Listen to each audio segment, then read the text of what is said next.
Neil, Mia, James, and Emma, lifelong friends from New York, had always been drawn to tales of old towns. So, when Mia discovered a listing for a historic Airbnb in a quaint town, they couldn't resist. As they approached, cobblestone streets and lantern-lit pathways set the mood. The Airbnb, draped in ivy, stood regally at the town's edge. Its arched wooden door opened to creaky floors, with an air thick with stories and a faint scent of lavender, hinting at memories long held within. The living room boasted ornate furnishings, suggesting the previous occupants had a taste for luxury. Neil was drawn to a dusty photo album resting on the coffee table. It was filled with black and white photos from a bygone era. Among the smiling faces was an old lady, recognizable from the youthful twinkle in her eyes. She was often accompanied by a tall man whose face was strangely obscured in each photo, whether by shadow, a turned head, or an intervening object. While Neil pondered over the photos, Emma, the most curious of the group, had begun her customary exploration. "Guys," she called out from the upper floor, "there's a room here that's locked. It's odd." As evening draped its shroud over the town, a soft knocking echoed through the hallways. Opening the door revealed the old lady from the photographs. Though age had weathered her features, her eyes held the same youthful spirit. She introduced herself as Miss Eleanor and gently explained that she used to live here. The friends, feeling a mix of surprise and sympathy, invited her in. She moved with a peculiar hesitation, often glancing over her shoulder. As she spoke of her past, she mentioned her fiancé, who was deeply protective of her. Her voice wavered, hinting at a tragic love story, but she remained vague about the details. Neil noticed she frequently mentioned him still watching over her, but before he could ask further, Eleanor, seemingly overwhelmed, excused herself and left the house. The night was restless. A cold draft pervaded the rooms. Neil experienced a vivid nightmare wherein he was in the house, but it looked different, older. He saw Eleanor, young and vibrant, with the tall man beside her. But before Neil could see his face, a chilling gust of wind woke him. Morning came, but the unease lingered. At breakfast, the group discussed their shared night of disturbed sleep. Emma recounted her dream, eerily similar to Neil's, but in hers, the tall man had turned, revealing only a shadow where his face should be. The others too had variations of the same dream. Curiosity piqued, they decided to visit the local library to uncover more about the house. There, old newspapers unveiled a tragic tale. Eleanor was once betrothed to a man named William. He was known for his fierce protectiveness of her. One fateful evening, a house fire claimed William's life, saving Eleanor being his final act. With heavy hearts, the group returned to the Airbnb. The evening seemed more oppressive than before. They heard whispers in hushed tones and often felt like they were being watched. A growing sense of dread consumed them, yet the biggest shock awaited them upstairs. Emma, trying the previously locked room's door, found it now ajar. She stepped inside, her gasp drawing the others. The room was stuck in time, with Eleanor's belongings intact. But what sent shivers down their spines was a freshly written note on the table. "She's mine. Always has been. Always will be." Whispers of unease swept through the group. The note, with its glaring possessiveness, added a new layer of mystery. They decided to take turns keeping watch during the night, hoping to get to the bottom of the strange events. As night deepened, the eerie disturbances escalated. While the rest tried to sleep, James took the first watch. Barely an hour in, he was gripped by a surreal trance. His surroundings blurred, and he found himself in a memory. Eleanor and William dancing gracefully in the living room. Their laughter and love were palpable, making the abrupt shift to a raging fire all the more jarring. William's desperate screams echoed as he tried to save Eleanor from the blaze, only to be consumed himself. James snapped out of it, panting heavily. He was back in the present, but the weight of the past lingered. Every watch after him bore witness to similar visions. Vivid, heart-wrenching snapshots of Eleanor and William's love story and the tragedy that befell them.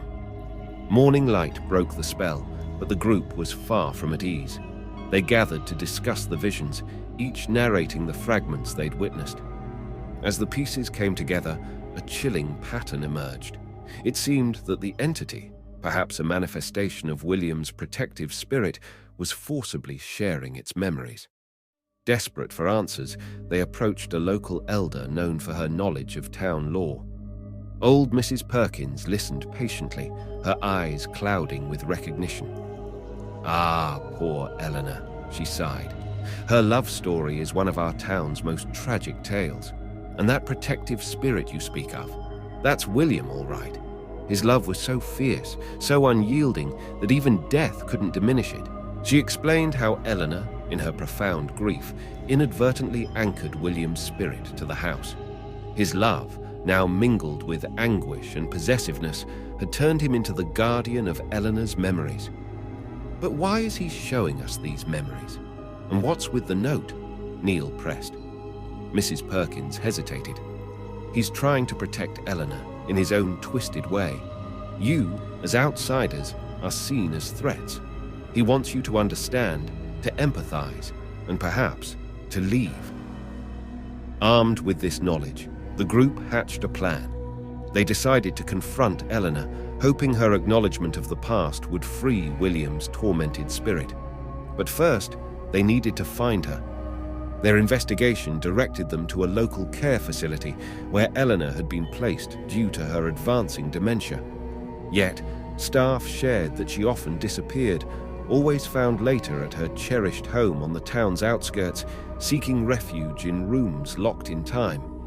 When they finally met Eleanor at her escape haven, emotions ran high. With tears carving lines on her aged face, she spoke of golden days gone by and the subsequent tragedy that had snatched her love from her grasp. As night approached, the group, accompanied by Eleanor, returned to the Airbnb. They hoped that confronting the memories head-on would grant both Eleanor and William the peace they desperately needed. The night held a palpable tension. With Eleanor by their side, the group congregated in the living room, setting up candles in a loose circle, mirroring a makeshift seance. Their goal was clear: to confront the entity and help both Eleanor and William find closure. The whispers started first, gentle murmurs echoing through the silent house. The temperature dropped noticeably, and the candles flickered as if responding to an unseen presence.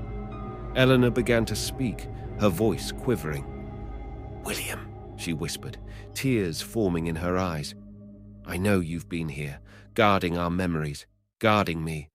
But we can't continue like this. You need to find peace, and so do I." A cold wind blew through the room, extinguishing some of the candles.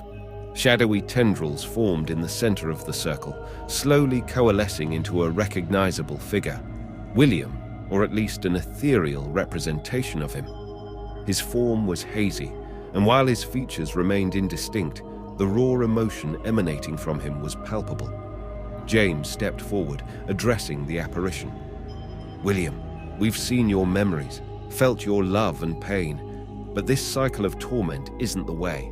You saved Eleanor once, and now it's time to truly let her live." Eleanor continued, clutching a pendant that she revealed was the last gift William had given her.